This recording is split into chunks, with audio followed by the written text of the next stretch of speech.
You're listening to Biz-Souls, the business podcast with an edge, hosted by me, Rona Lewis, and Jeffrey Hansler. Tune in for perspectives and discoveries about the changing world of business. It's time to connect to the heart, soul, and humor of how business gets done.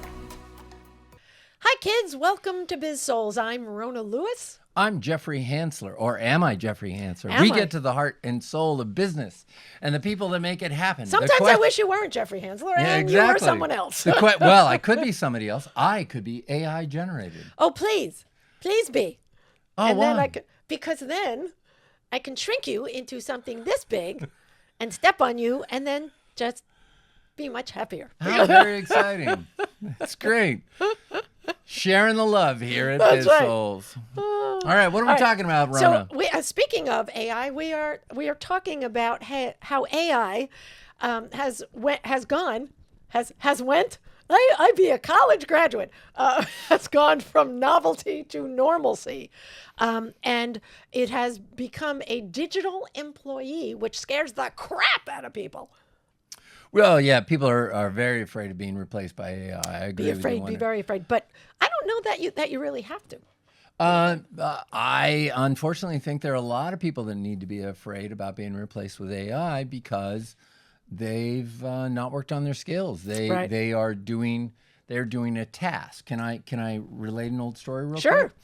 So when I was going to be a veterinarian, then I changed. So I had to start taking business classes, and then I was doing temp work in college, and the temp, through a temp agency, and they were sending they were sending me on construction jobs. They were sending me on construction jobs, and then I asked them to send me on accounting jobs. So they sent me to this company called Reliance Electric, and they put me in the accounts receivable department because they didn't want me writing checks. And I asked the people in accounts receivable what was going on in accounts payable. They had no idea. And then I went over to accounts payable. Do you know what's going on in accounts receivable? I mean, they knew technically what was going on. They didn't really. Have you guys ever seen the financial statements of Reliance Electric? It's a publicly traded company. Right. No. Wow. They were just doing a task. So they were siloed. They were not thinking. They were not using their brain. They were task-oriented and going through the motions. And if you're going through the emotions, be very afraid of AI because AI is getting better and better at going through the motions. Yes, and on the other hand, too, AI can also be, they can be like a micromanager, too, making sure that what you've come out with is good. However, Did you just say "but" in this podcast? Sorry, and if there are bad processes that are going on, like what you just described, even when AI... Well, the process wasn't bad. They were doing a great job with...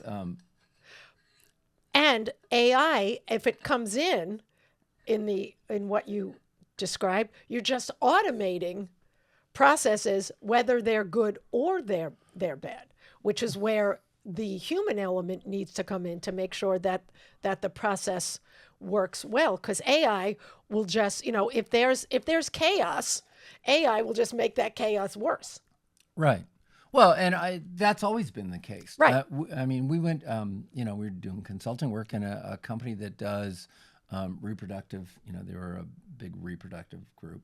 Mm-hmm. They brought us in and they said, we want you to do a customer service. And we always do a little, evaluation before we do the training. Sure. And after walking around and looking at him, I said, so it looks like you have a new system. He said, yeah, we spent $2 million on it. Okay, you don't have a customer service problem with your people.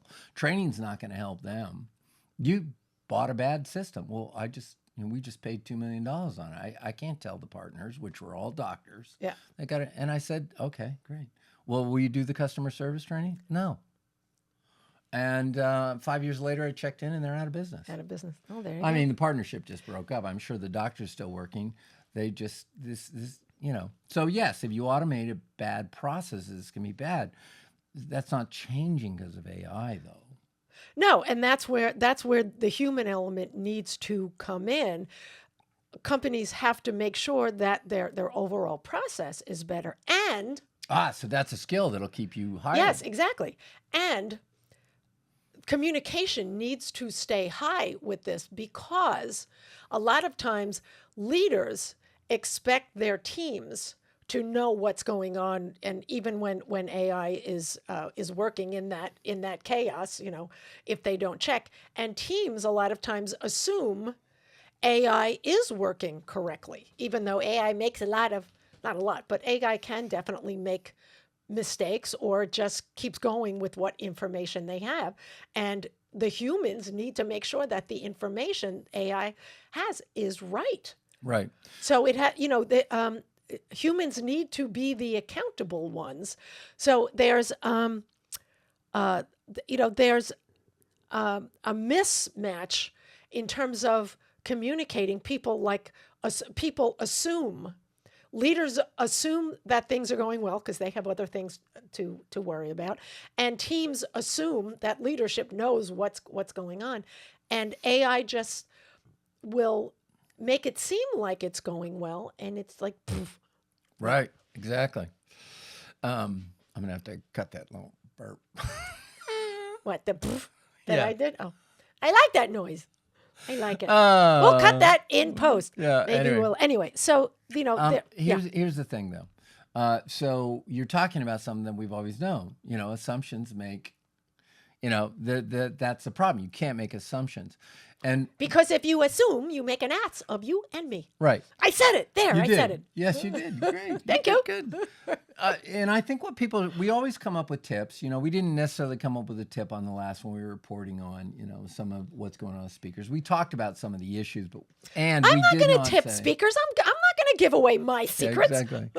More for me. Exactly. So in this case, though, people should start looking at design thinking. Yeah. Right now, that's really important. And a guy named Josh Linkner talks about innovation, the importance of it. And he says it's not big innovations that you need to do. It's little things. Little ones. Right. It's looking at processes, different processes, and making changes and improving them. And if you take that attitude to work, if you come to work engaged, now here's the thing. If you come to work engaged and start thinking, hey, we can improve this and this, then what are you going to do? You're going to recommend it to your leadership. And if you've got a leader that goes, hey, it wasn't invented here, it's not my idea, I'm not going to listen to you. Now, that's a leadership you get rid of. Yeah. And those leaders with a closed mind, I think, are going to find themselves on a very short stick. Unless, absolutely. Then again, who knows about political power? So who knows? Well, yeah, and it has to be enough of a push from the even the middle management.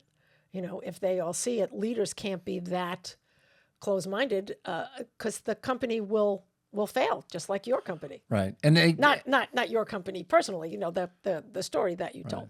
So. And people keep talking about it was back John Cleese, meetings, more bloody meetings. And the reason they were upset with meetings is they're boring. They were just passing information that you could have given another way. And again, if you're going to be successful in an AI world, we're gonna have to rethink meetings. They have to be more engaging. They have to be ideas where you have fun with it, or where you've engaged learning on it. So well, and to your point, creative thinking. AI only takes what's been done and spits it back at you. And it can do it in slightly creative ways. It's never, hopefully, never going to replace creative thinking for humans. I'm sorry, Hal. I can't allow that. That's right. Well, it's going to be there. We did dig up some stats, didn't we, on AI? Where were they? Yes, we did. Where did I put them? I wrote them down here. Oh, okay. In 55%. There were about 55,000 layoffs in 2025 due to AI. Amazon. Now, I don't know if this is. Couldn't verify this figure. Amazon's planning on getting rid of 14,000 workers during their corporate 2026. Fortune 500 said Fortune magazine said that companies with fewer than 500 employees are going to experience fewer AI layoffs, because instead of adding people in their growth, they're going to implement AI strategies so they don't have to hire more. Right. So if you're, right now, bigger is not better. If you're, with a company with over 500 employees, you have a greater risk to being replaced by AI. And the reason is, and what's really sad, this is what's really sad. This is What's like really sad? Not just regular sad. What's really sad? This is like war. You've got these generals and they send people out and the people die. And if they make a mistake, people's lives are lost. And the problem is leadership, executive leader really needs to pick up its game. It gets lazy. It gets micro-focused. It misses the value Which is of things. just the opposite of what good leadership is, seeing the big picture. They focus on stupid stuff. Well, they do what our politicians are doing, and they become more interested in their own position, their own politics, rather than the interest for the organization. Yeah. And which is the American people. Yeah. And if AI helps loosen that up and helps people become more accountable to their organization and to society in general, I think we're going to have a much, much better world from AI. Yeah, and I think we have to learn. It's here to stay, and 75% of global knowledge workers, basically everywhere. This is from Microsoft Work Trends. They already use AI at work. So how can we play with it well and not be scared of it, not have it take over the things that it really shouldn't. Yeah. Will it help realign companies? It's already doing that. We have to figure out how to humanize as much as possible so that the world itself continues to innovate without being stymied by what AI tells us is possible, because it's an imperfect thing right now. Yeah. I think one of the biggest trends we're going to see is organizations basically getting smaller. So you're going to have global organizations with a small number head count and superior executive suite, much more attuned to what's going on in the organization and much more attuned to the employees that are involved. And I think those employees that are valued are going to be able to command very high compensation. There are people who used to work for large corporations and they're going into consulting more. It's not necessarily changing their knowledge base. It's they're able to use it in different ways, which may be a good thing, may not be. They don't get a paycheck every week, and when they do get paid, it's a little bit more. Yeah. So for everybody working with AI out there or playing around with AI, if you're a little frightened of it, go play with an AI tool.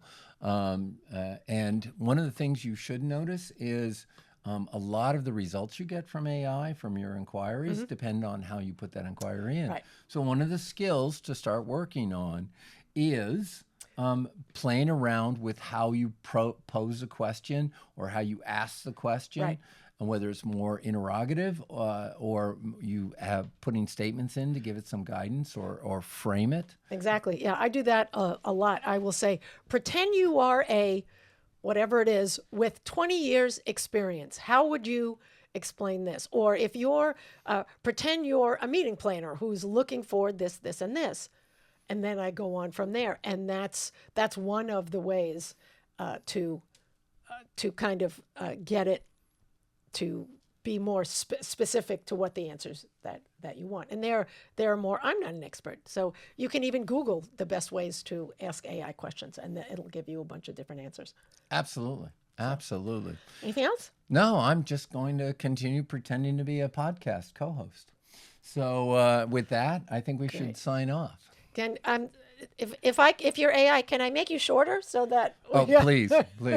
Because then our heads will be more. Because exactly. I'm sitting on 4 phone books right now, just so our heads can be fairly Exactly. My feet aren't touching the ground. Anyway, all right.